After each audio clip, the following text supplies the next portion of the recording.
Christy Stone.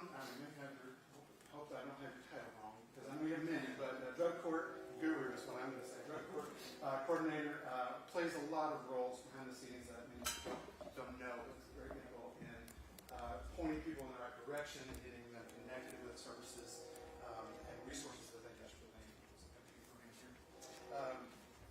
Nick McMillan and I work closely together. I probably drive him insane. Nick works at Family and Children's Services. He's a data analyst / many other things and has been involved with everything from the beginning. We are in constant communication. He's a great resource, a great thinker, and is a huge part of this project. I'm not only glad you're here, but I appreciate all that you've done to help everyone in this room, as I'm sure we could all attest. Mimi, I don't never say your last name.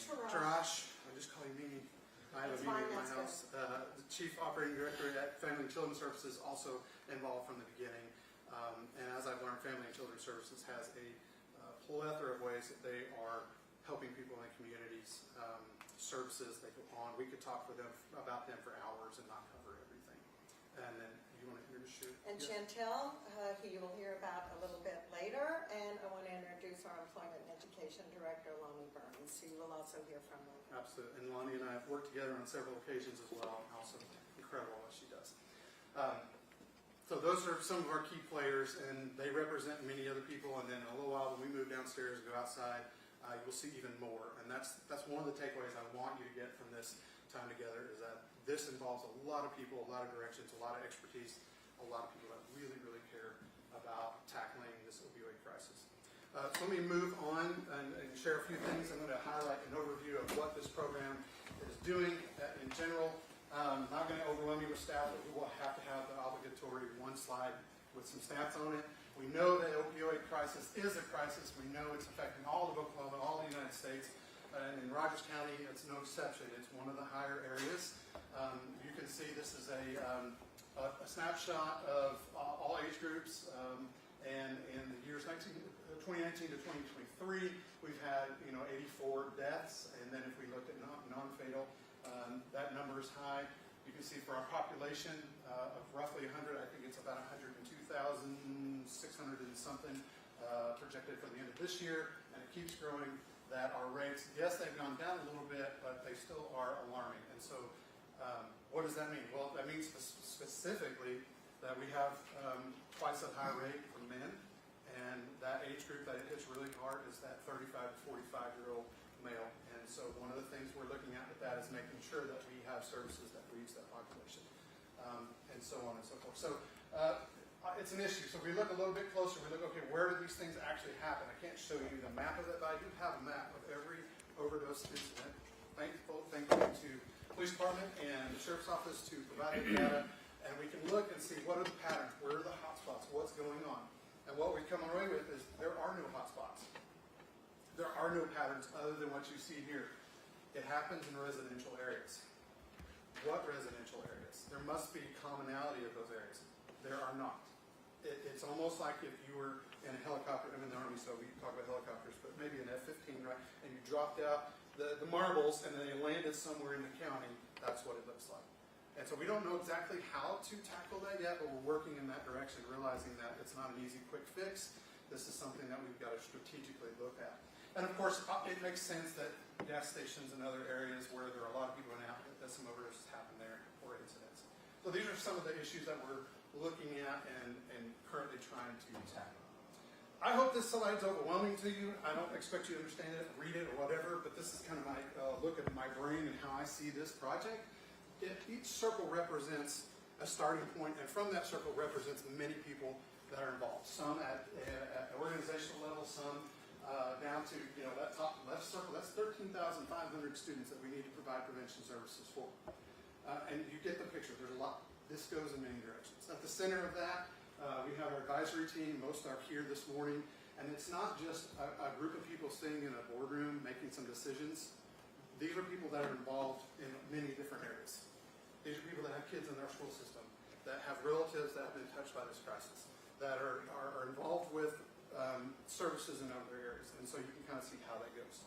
Again, I don't expect that to make a lot of sense, but I show that to you because that's how widespread this is. And I see that as a good thing. And this continues to grow. If I were to put everything on there,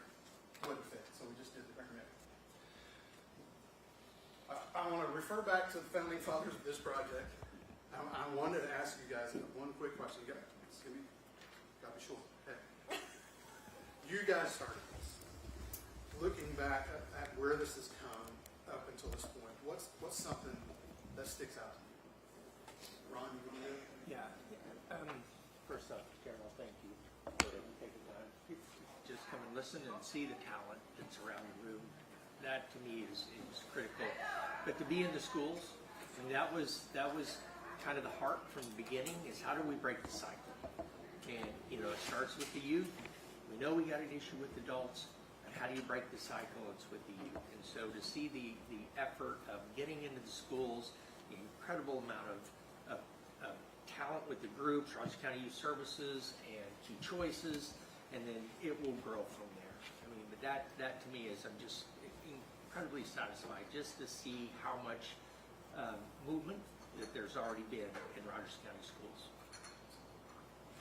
And I would tie on to that. It's about proximity, what we've been able to do. When we first had this conversation, Ron and I talked over 2 years ago about we don't have the public resources. Even if we did, we can't legally use them to do the things that are important.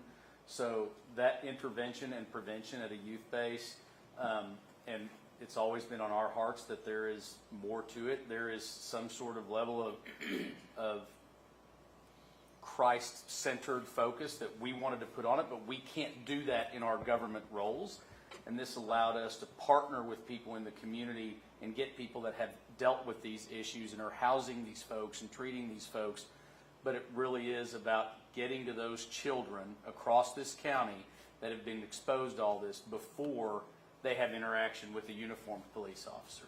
And we're so thankful for the partnership in this room, the availability of the funds, and the way the legislature and the Attorney General's office. And Terry and I started talking about this 2 years ago. And so we're very thankful for that. Thank you. I want to share with you our priority areas. I'll step through these really quick as just a quick overview. When you see the things like GED in Rogers County Jail, the parenting classes, employment services, treatment, / many other things, that all involves the specialties of family and children's services. Harm reduction efforts and training is kind of across the county-wide effort in many different directions and entities. School-based prevention is a very specific effort to be in classrooms and schools and hit a particular grade with a evidence-based material. That isn't just, I grew up in the say no to drugs phase. It's not that. It's education. This is how things affect your body, your brain, your development, your choices, your future, your education, and it involves way more than just opioid education. That's what school-based prevention services look like. And then recovery housing. We discovered that we have a great network of recovery housing in Rogers County, in Claremore, and doing incredible work. But the obstacle is funding. The obstacle is it's expensive, and we need to invest in that and network together in other areas, such as connecting our GED services and many other services with our recovery houses. A few pictures and some info, just general of a snapshot of that. We have a court liaison that plays that role in this. We have an employment specialist. There is housing through the recovery program specific to women in recovery, which is handled in family and children's services. The GED services, and teaser for when we go outside, we get to see the mobile van, which is just incredible, and how that program is growing. GED services, classes, tutoring, practice tests, and testing in the jail, but also outside. Within our recovery housing, to also just continue. When someone is released and they want to continue their GED education, they can do that. We can offer that. We have certified Oklahoma teachers that offer that, and the best setup there is. It's incredible. I've sat in these classes, and as a former teacher, it's fun. It's neat to see the learning at the different levels and the excitement, and literally watching the future change right before your eyes. It's incredibly part of that. Same with parenting classes in Rogers County Jail. Again, classes that offer parents some tools and resources, not trying to tell them what to do, but hey, these are some options for you. Here's some ways that you can deal with some of the unique situations you may have at home. School-based prevention service, I already mentioned, but I want to highlight kind of the situation. We do have 13,500 students within 8 public school districts, and as of December, we were hitting about 9% of that with prevention services. We were able to kind of move some things and get a little jump start with it. That $18,000 is a drop in the bucket, but it was a start, and that pushed us about 12%. We're hoping in the next few years we can push that to at least 40%, which is very doable. It's very doable because we have two incredible organizations that are professionals at offering school prevention services, and you'll get to meet some of those representatives outside in a few minutes. About how long are those programs? So they work that out with the school. It's at least, I'm going to say 8 to 10, 12 weeks, week after week, once a week. And a lot of that depends on the school schedule and what age they're doing. But when I was a prevention specialist, when I went into Claremore Junior High, and I taught every Friday all the history classes. 7th graders was one after another. And that's the way they did that. But it's up between the organization and the school to figure out what's good. But you can see our two examples there. These are mostly trained professionals and or part-time or retired teachers that are offering these services. Harm reduction efforts, this has been a new area that we've been just exploring and trying to figure out what does that look like in Rogers County, because that looks different in every county. But for us, it is a naloxone or Narcan distribution strategy. Training. I have the emergency kit there. We call that the Nalox box. I didn't make that up. That's what the company makes. Getting those in strategic, high traffic locations and awareness. Hey, we know we have the first aid kit. We have the fire extinguisher. We have the opioid overdose kit there as well that we can utilize. Providing those for the community. Specifically, we are starting with schools, high traffic areas. In Rogers County, the most people, the highest populations, they're where? They're at the football fields.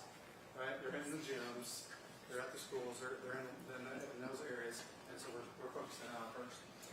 We're providing some training. We're not actually doing the training. We're using online resources and other entities for school nurses or other people in the community that would like to get more training on that provided for them. Medical lock bags and boxes is the way that we've started. We've partnered with the police department to distribute those in the community. We have partnerships with Rogers State University. This is a picture from an event that we had a trial event. We had a sharps collection, we had a drug collection, take back event. We handed out naloxone, we handed out medical lock bags, checked cars before kids went on spring break, and a variety of other things, and that went really well. So those are the things that we're ramping up and moving forward, and they've just begun. Last thing I want to hit is our recovery houses. I mentioned that. These are our specific recovery houses, with the exception of CREOX. It's not a recovery house. It is a service that helps with recovery housing assistance at the local level. Someone that's starting their process of recovery and they need help with a place to stay, whereas these other entities are actual recovery houses in our town. So the top two, Live Free and Hope is Alive, are men's houses that do incredible jobs. I've been in these homes for the most part, and I've talked with residents, and life change is happening. And these organizations are doing wonderful things. Just need the funding. She Brews is a transition program that involves a lot of things. You may be familiar with She Brews coffee houses, which right down there, downtown. And they have many houses. Most of theirs are women's houses with, I believe, one men's house. Amazing Grace Ministries is connected to the Methodist Church in town, and it's more family-style apartments that are set up for that. So we recognize these are great things, and we want to partner with them. And through that, we've discovered paths start crossing, such as our GD services are now going to be able to offer their services within, at, around the community, but also connected with the recovery housing in our town. So a lot of those things are starting to cross paths. Okay, I want to stop yapping, and I want to hand it over to Mimi.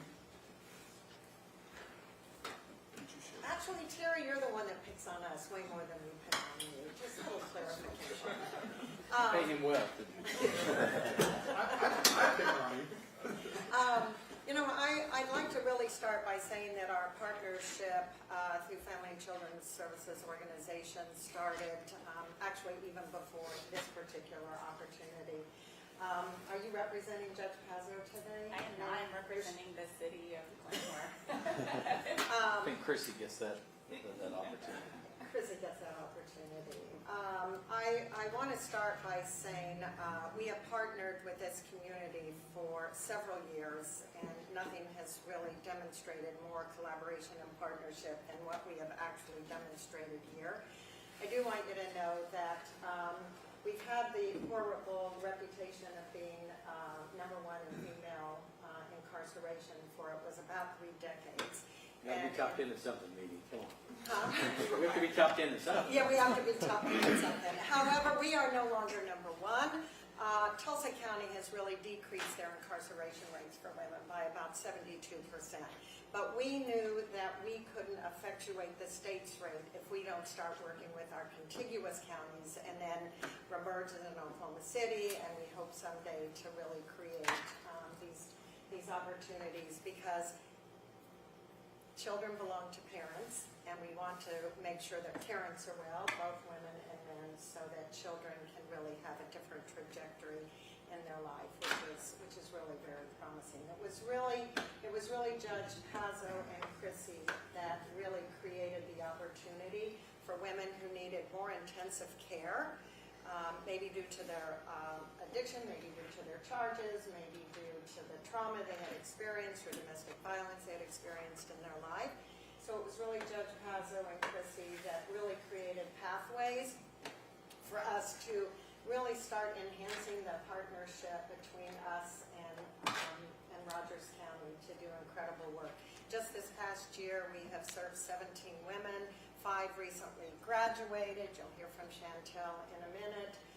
There's always a little bit of attrition, and the world of addiction is complicated, and sometimes it takes multiple treatment opportunities. We've had about a 25% attrition just this past year, but we also have 7 or 8 women that are still in the program, and every month Chrissy and our court team are really looking for opportunities. We have been well supported by the DA's office and local attorneys and our public defender's office. So together it's been an incredible collaboration. So when we started working on this, like some of the inroads within the criminal justice system were already beautifully in place.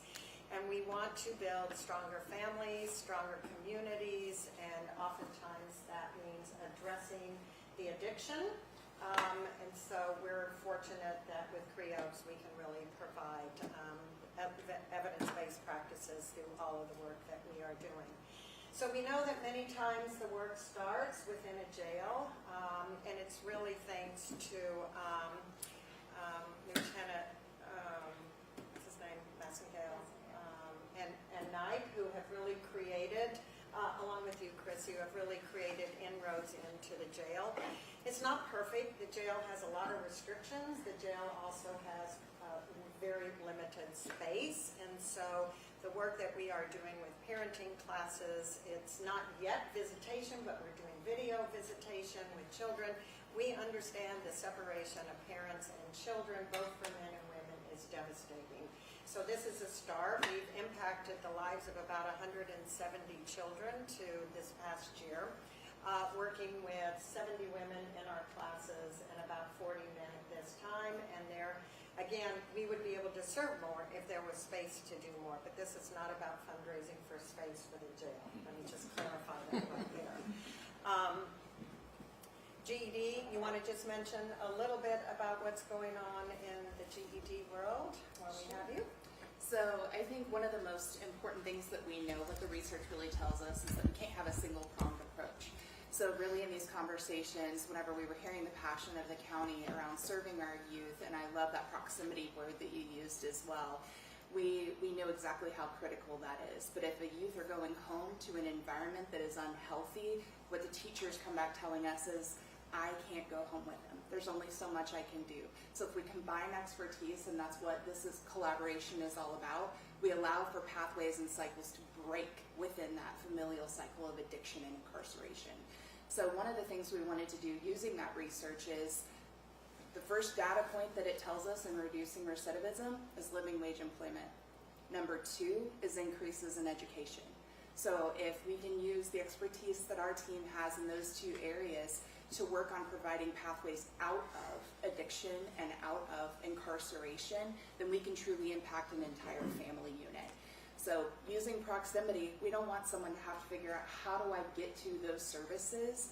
Maybe I don't have a vehicle, maybe I don't have a way. There's only one place in Rogers County outside of the jail currently to get your GED for classes. One place to test, that's it. So if you don't have a way to get there and you don't have $41 per test or $164 overall, then you don't have a way to get it in the first place. So we wanted to bring it to them. That's what this whole thing was about, is also using instructors that are specialized in scaffolded instruction, trained in special education, because many of the adults that we're serving dropped out of school 5th, 6th, 7th grade. They haven't been in a classroom in 30 years. And 30 years ago, they didn't feel successful back then. So we're sometimes trying to overcome many of those things that kept them from graduating. And many of them were those kids who went home to an unhealthy family, and that's why they never made it through school. So we'll get to see a little bit more later on, but I want to make sure that we save plenty of time too for you to hear directly from someone. Could you share that Georgetown piece that you shared with me yesterday? Yeah, I think one of the things that we know from a statistic standpoint is currently in Oklahoma, we have a critical occupations list that gets updated every year. 95% of the current jobs on that list require a GED or higher, yet 19% of Oklahomans aged 25 or older don't have one. That math doesn't work, and especially whenever we know the Georgetown study that came out and they did a state-by-state analysis. By 2031 in Oklahoma, I believe it's a little over 90% of all jobs in our state will require a GED or high school equivalency or higher. So we've got to better equip our adults, not just with those things to get them a job, but also skills of daily living. If I can't read an important letter that came in that maybe is talking about wage garnishment or even child support or things that many of our adults need to learn and better understand, it's not an intelligence, it's a literacy piece. And that's what we're seeing is often first or second grade literacy levels, as well as really low math levels. So increases in those skills don't just allow for jobs, they also allow for us to really empower someone with just daily living. So it is a pleasure to introduce you, and that might be helpful for you. Yeah. Relax. You're in front of friends. This is your community. I actually do recognize quite a few faces, so I'm just going to do a revision of my speech here, and I'm honored to let you, or to be here today. So today, as I sit before you, I'm filled with a deep sense of gratitude and reflection. My journey through recovery has been a winding road marked through both triumphs and heartbreaks. I grew up surrounded by addiction, which shaped my life from 11 to 21. At 21, my choices led me to prison from Ocmulgee County. In about 2012, unfortunately, the wonderful Women in Recovery program was not available at that time. I think you were established shortly after that. But that led me to prison. And from there, with some determination and some volunteers who came into the prison, I was able to start my recovery journey there. From there, I came here and entered into a recovery program that helped me stay in recovery for many years until it didn't. During that time period, I had experienced a life-altering car accident that changed pretty much just everything in my life. And my son was badly injured during an accident actually here in Claremore. I witnessed many miracles in his healing, see some familiar faces from that journey here. But I also grappled with some unbearable pain, and the weight of that grief became overwhelming, leading me to relapse after 4 years. And grief is just unpredictable and heavy. That relapse led me to some decisions that I'm not proud of, and once again, I was in the midst of my addiction following another arrest. I was facing 15 years in prison, and if not for Judge Pazzo, the DA, and Chrissy Stone's understanding of my need for the intensive treatment and healing after that incident, I would still be in prison today, and I would have lost my son, who is the most important person in my life. And I'm the only person he has because all of my family are still in active addiction. The partnerships with the jails and the courts and the criminal justice partners with Family and Children's Services, they brought me to the Women in Recovery program. I really needed what they had to offer in the trauma therapy, and I'm so thankful for that. I went back to court from there every 30 days and eventually showed some progress. It was a hard road for me, but I think that intensifies my gratitude today. I made So I eventually was sentenced, actually May 15th of this month, so graduated. My son is living with me full time, but in that program for 2 years I was given the opportunity to address my trauma, my loss, my addiction, my health, that reunification with my child, and I've returned to a truer version of myself. I've come to appreciate the lessons from the loss and the recreation of life that follows. Today I am over 2 years in recovery. I have a well-paying job, which I will be leaving to right after this. I'm supported in my community, and my son is as well. I have fully reunified, like I said, with him, and I'm actually in a healthy, loving relationship. I remain grateful to the Rogers County court system, the opportunity to be in this program, the Women in Recovery staff, our housing partners, such as Lindsay House. They were amazing for me, and I'm proof that with the right services and the right treatment, that lives can change, and I appreciate you. Thank you.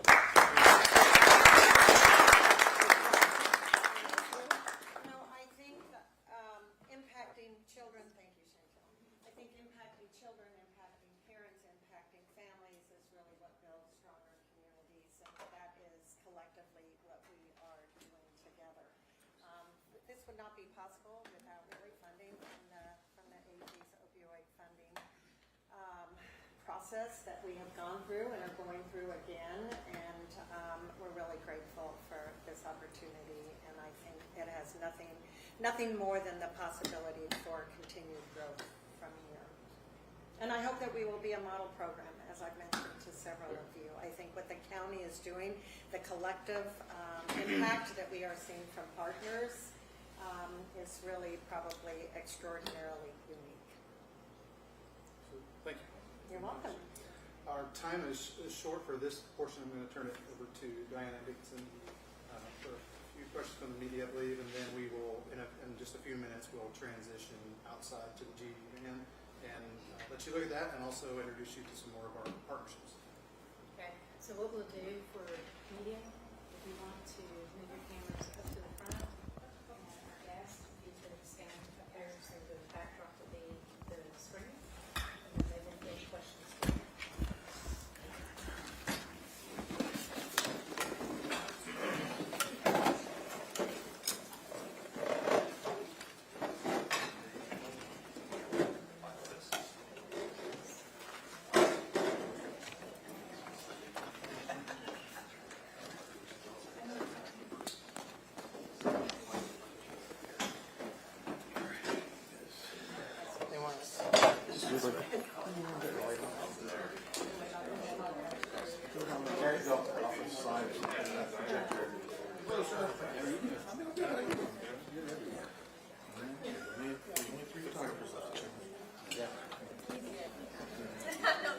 Job security.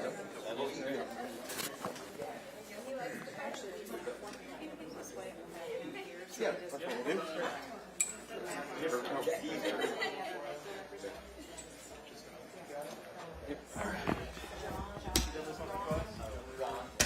Ron, Dr. Ballard.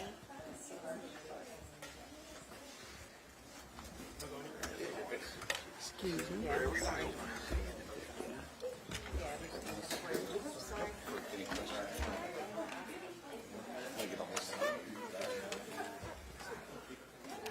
Where'd Mimi go?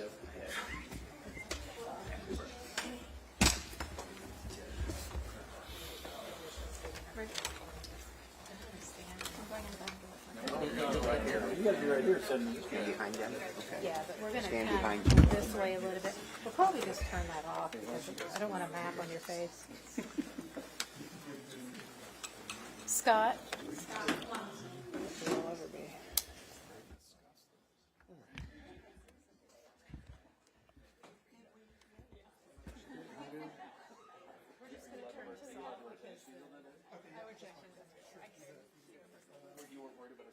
So no backdrop. Most involving thing that you guys have to worry about? Footwear, shouldn't it?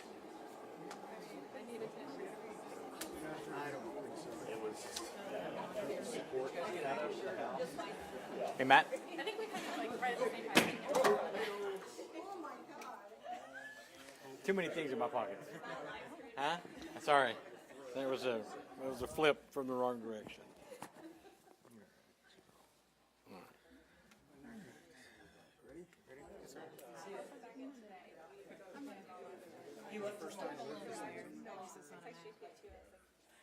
Okay, first up, you'll have, We're good? who wants to speak? Okay, go for it. All right. Ready? Rolling? Okay. All right. Yeah, you're in town. What are you learning about today? What have you heard? And what is the Attorney General's office doing to help communities such as Rogers County? In January 2023, when it took office, we had all of this money available to communities such as Rogers County and Claremore, and nothing was happening with it. And so I'd been informed as I witnessed the ARPA fund distribution. You know, we had some cities and counties that did it well and some that failed. And I recruited Terry Simonson out of Tulsa County to come to work in the office. My two predecessors had sat on $20 million and had never been distributed, and I need that money out to the communities. So one, we need to have the driving force and commitment to deploy, but also we need to have the tools and resources so that the counties and cities and municipalities don't get in harm's way by misdeploying. And so Terry's done a remarkable job, Tracy Ballard and others, deploying these monies. And then what I witnessed today with Rogers County is nothing short of remarkable. The fact that these monies have been deployed and augmented exactly as the plan was intended to be. You have a responsible municipality, in this instance a subdivision of government through the county, partnering with meaningful, mature, qualified non-governmental organizations that deploy these monies in a meaningful and impactful way. And we have more money. We were only able to deploy out $12 million under the strictures of the settlement last year. We have a supplemental deployment last fall, and now we are seeking applications for another $20 million, actually $28 million. Terry, is that right? $28 million to be deployed this year. And with the leadership of Senator Seifried, those monies will continue to flow. She sees the impact. She sees us being responsibly deployed. And I'm optimistic that the legislature will continue to allocate those dollars, and we will continue to deploy them through entities such as Rogers County. What can other communities learn from this example? I mean, and just statewide, I mean, you're the Attorney General, you're the main law in the state of Oklahoma. How bad is the situation out there in all 77 counties? No, I just left Boise State and spoke to, 700 young men, and I tell young people this: if you buy a pill from someone other than a pharmacist in the state of Oklahoma, statistically, 50% of the time it will have fentanyl in it. So we have to, just as was said, we have to start educating at the youngest level so that they are already indoctrinated to stay away from drugs, because it will kill. If it were only opioid, that was dramatic 15 years ago, but Narcan can fix, if we can do it. With fentanyl, it will often take 3 Narcans to break the grip of that synthetic drug on the blood corpuscle. So we have to continue to educate our young people. I'm seeing similar programs throughout the state. We were briefed a couple of months ago on a program in Creek County that is also impactful. I will say, notwithstanding the witnesses and viewers of Creek County, Rogers County is a template for success. What did you hear in their presentation that struck you as like, oh wow, it was like such a simple thing, right, but it was such a complicated thing to organize? You have to have the commitment of the county. Judge Pazzo is committed. He sees the value, and you have to buy all in. So the counties where judges in the drug courts are committed, we have a path for success, but we have to have non-governmental organizations that have the skill set and the commitment of their board of directors and their donors to step up and deliver, such as Family and Children Services. She Brews is a remarkable example, all of these partnerships. I know listening to the meeting, it's generational. If a kid comes from a home, there's mostly, there's a heartbreaking story, that lady that was telling her story and then she can't even be with her family. How bad is that kind of scenario throughout our state? No, we see that. And we can invest money today with our youngest citizens and avoid this heartbreak as they become workforce ready or not. So it's to be commendable. But we have beautiful souls, as we listened today with Chantel. To look at her, truly a wonderful young person that was on a path of destruction and lived hard years. But now I'm so proud of her in her sobriety, and she's got partnerships around her that are going to lift her up and keep her straight. For some people in our state, they may be harsh. You know, you do the crime, you do the time. And they may see this and go, well, why are we keep giving all these people second, third chances? Right. What's Nonviolent crimes. You're not going to get a lot of value out of a prison sentence, the nonviolent crimes. We need to put the violent people in our penitentiary, that's fine, and let them become rehabilitated or not. But the nonviolent crime offenders, if there's a path such as this program, it saves the state money, it enhances the reunification with the family, and it shows a path toward sobriety and productivity. You asked what I was going to ask. Just another question too, with the grant process, going from having to apply every year to every 3 years, how will that affect the program and what it aims to do? No, we recognize, again, if we waited for perfection, the money would still be in the state treasury, right? So we jumped out front aggressively and are deploying the money, and we're learning a lot. And we have learned, for example, that many of our young people are going to our universities, and that's a concentration of problems. So just last night, the senator override the governor's veto, where he wants to promote drug abuse and overdose, and the Senate and the House want to find a solution. And I'm so proud that the Senate and the House did that, and now we'll be able to deploy those monies to RSU, to Oklahoma State, to OU, and our regional colleges. So you're running for governor. If you do get elected governor, how would you continue these efforts for opioid abatement? Oh, I think that one, as the Attorney General, I'm watching continuous refilling of our coffers with the settlement drugs. And we're holding accountable those manufacturing companies that some are seeking to sell, some seeking bankruptcy. We're holding them accountable and making sure those monies continue to flow into the state. When I took office, I flipped the formula. The state was keeping 75% and deploying 25% out to the communities. We flipped it in 23. Now the state retains 25% and 75% are going to the communities. So we need it where the people are, one. Two, we need to continue the program. And with the template that Terry Simonson and the opioid abatement team have created, I think the next Attorney General and the next 10 Attorneys General can just let these professionals do their job and push the money out. And of course, Claremore and Rogers County are taking from this fund that you're establishing for this purpose. Is that happening all over the state, or are there a lot of communities where it's not being used? Regrettably, many communities are not taking advantage of this. And I think what's so valuable about this program and the news broadcast that will follow, other civic leaders will be inspired. It takes commitment from county commissioners. Commissioner Burrows is a leader across the state in that capacity, in that he's committed. Yes, it has risk, but he is willing to partner and seek guidance and make sure that they comply.